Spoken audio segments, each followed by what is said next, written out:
Golden auto वाला।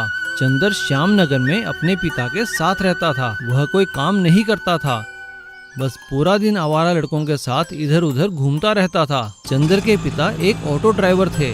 उन्होंने एक दिन गुस्से में चंदर से कहा, चंदर तू कब तक यूं आवारा लड़कों के साथ घूमता रहेगा? बेटा कोई काम धंधा क्यों नहीं करता? देख मैं अब बूढ़ा हो चुका हूँ, अगर तो कोई काम करे तो मैं तेरी शादी वादी करके गांव वापस चला जाऊं। यह सुनकर चंदर अपने पिता से कहता है, मुझे नहीं करनी नौकरी वोकरी, मुझे तो कोई काम करना है। अरे क्या काम करेगा तू? पिताजी मैं ऑटो चला लूंगा, लेकिन किराए का नहीं, मैं खुद का ऑटो चलाऊंगा। क्यों बेटा क्या बात है, तुम किराए का ऑटो क्यों नहीं चलाना चाहते? मैंने भी तो सारी उम्र चलाया है। नहीं पिताजी, इसीलिए तो आप कुछ नहीं बचा पाए, सारा पैसा तो आप किराए में ही दे देते थे, मैं तो बस अपना ऑटो ही चलाऊंगा।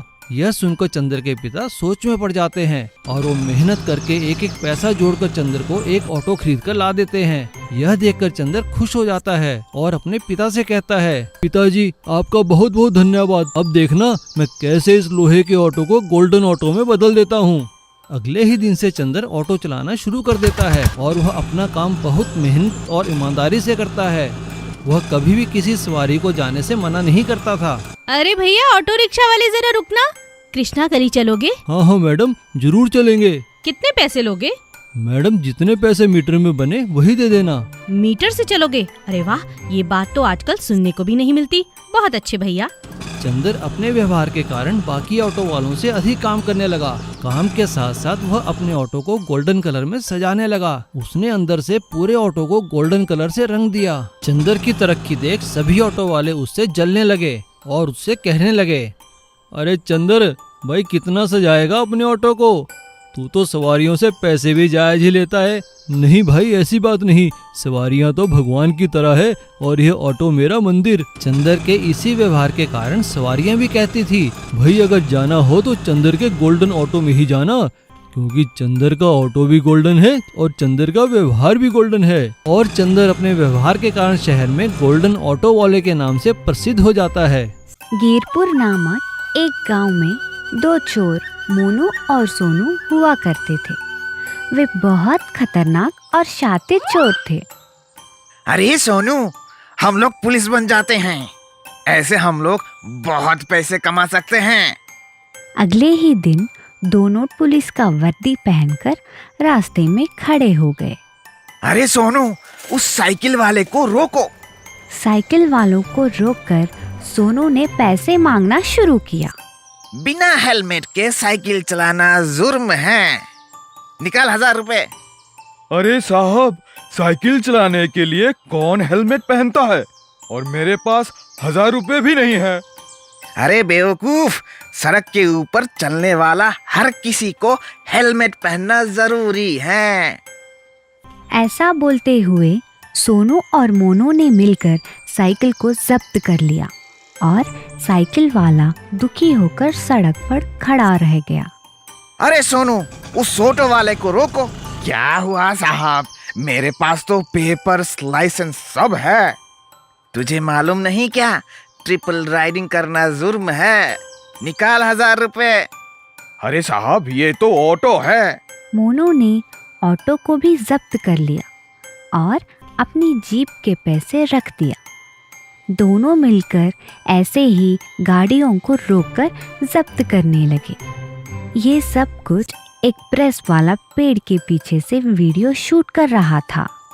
अरे सोनू, आज तो हमें बहुत सारे गाड़ियां मिली हैं, इन्हें बेचकर हम लोग बहुत पैसे कमाएंगे।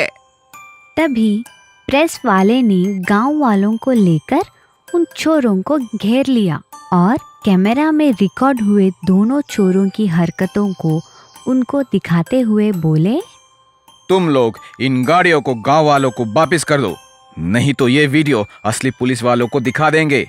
ये सुनते ही दोनों चोर डर गए और गांव वालों की गाड़ियों को वापस लौटा दिया और गांव वाले उस प्रेस वाले की चतुराई का बहुत तारीफ करने लगे।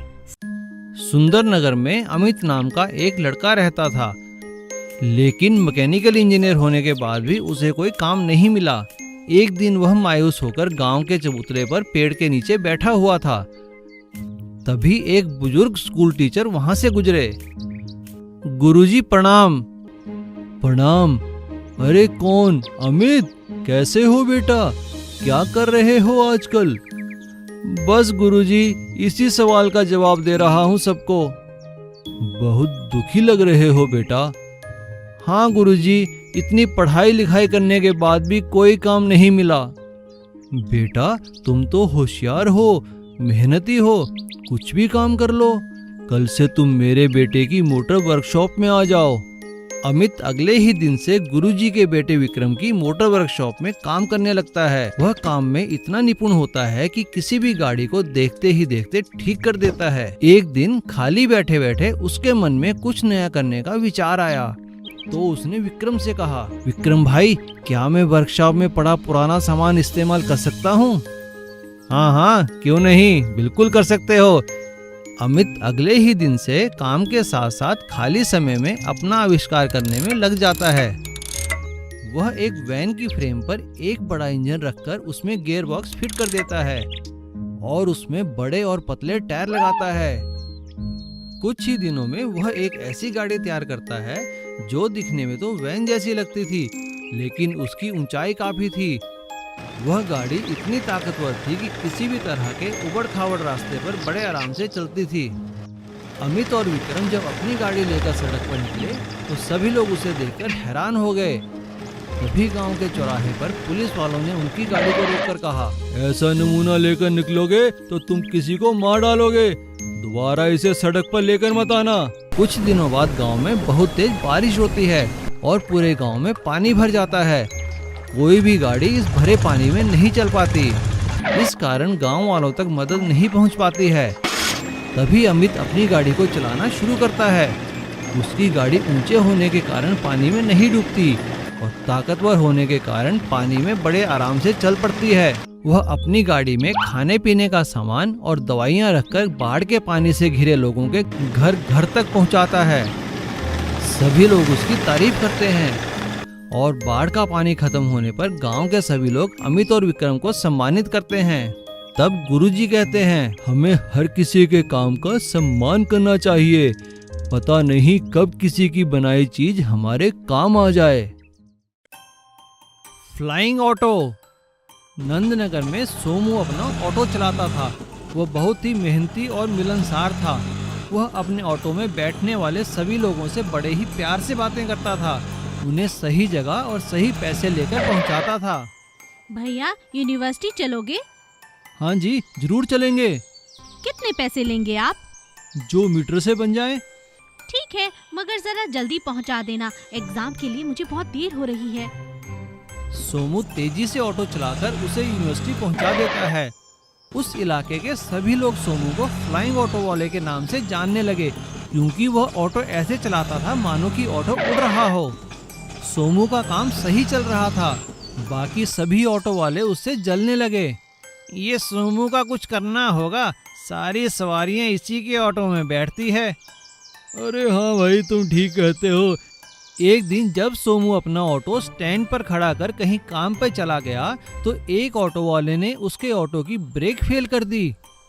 अब चला फ्लाइंग ऑटो, ऑटो रुकेगा ही नहीं, अब मजा आएगा। जब सोमू वापस आया तो ऑटो स्टैंड पर एक सवारी खड़ी थी। भैया, आर्मी स्टेशन कैंट चलोगे, जरा जल्दी है। हाय साहब, अगर जल्दी है तो सामने वाले ऑटो में बैठ जाओ, वो फ्लाइंग ऑटो है, समय से पहुंचा देगा।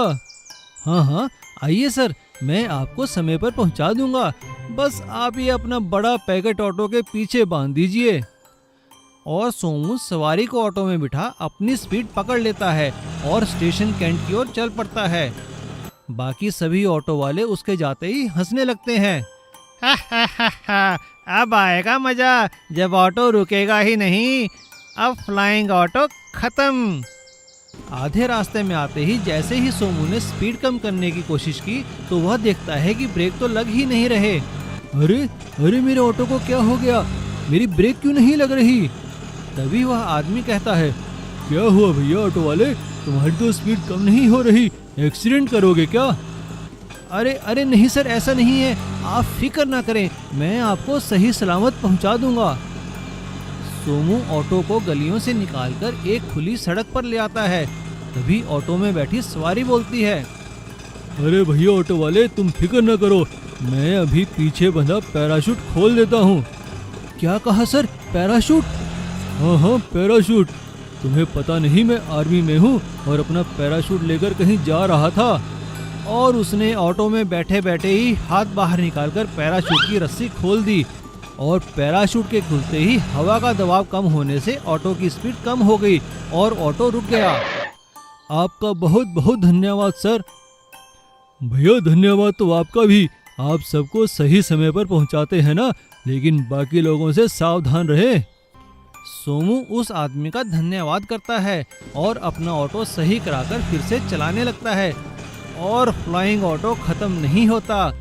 Please subscribe.